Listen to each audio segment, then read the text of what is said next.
Adware is software that forces ads onto your device. It usually sneaks in through free tools, browser extensions, or cracked downloads. At first, nothing seems wrong. Your browser still works, your searches still load, but slowly things start changing. Ads appear where they shouldn't, pages redirect without permission, new tabs open on their own. And what feels like bad browsing experience is actually something deeper, because this isn't just ads. It's tracking your behavior and selling your attention in real time. And at this stage, it still doesn't feel like an infection, just noise. But that noise is not random. It's learning how you react. Scareware is fake security software designed to panic you. It appears as urgent warnings claiming your system is infected or compromised, fake scans, fake alerts, fake urgency. But the real goal is not to clean your system. It's to make you act without thinking. Because once you believe the warning, you're pushed to install something else, often a Trojan or malicious software disguised as a fix. So the scare itself is not the attack. It's the bait that leads to the real infection. A Trojan is malware disguised as something useful, a game, a document, a software update. You install it yourself, thinking it's legitimate, but hidden inside is something else entirely. Once it runs, it doesn't immediately break your system. It behaves normally, quietly. But behind that normal behavior, it begins installing other tools, stealers, keyloggers, spyware. And the moment you installed it, you stopped controlling what's inside your system. But not everything it installs is visible. Some parts don't want control. They want silence. Spyware is designed to stay completely invisible. It doesn't crash your system. It doesn't trigger alerts. It simply watches everything you do. It records browsing activity, searches, and sometimes even screenshots or system behavior. Think of it as someone silently observing your digital life. The longer it stays undetected, the more valuable the information becomes. Because now the attacker doesn't just know what you did, they know how you behave. But watching is only the first layer. The next step is not observation, it's extraction. A keylogger records everything you type, every password, every login, every message in real time. You press a key and it's copied somewhere else instantly. There is no warning, no visible trace, just silent duplication of your identity as you type it. And once every keystroke is known, passwords stop being secrets. But passwords are only one layer of access. There is something even more dangerous already inside your system, because some access doesn't even require passwords anymore. Some access is already active, and that is what gets stolen next. Info stealer malware is built for modern attacks. It doesn't just wait for you to type something. It extracts what's already stored. Saved passwords, browser cookies, Discord tokens, crypto wallets, active login sessions. This is how most account takeovers happen today, not by guessing passwords, but by stealing them directly from infected devices. A session hijacker doesn't care about your password because it doesn't need it.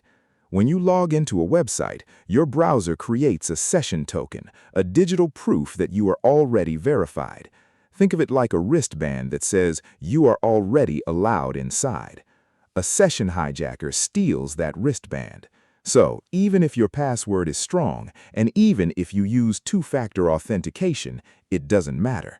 Because the attacker doesn't log in, they take over a session that is already active.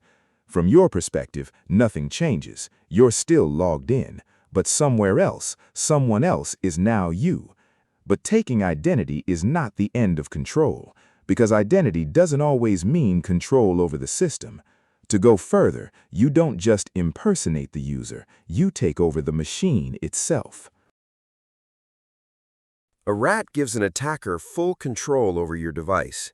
It stands for Remote Access Trojan.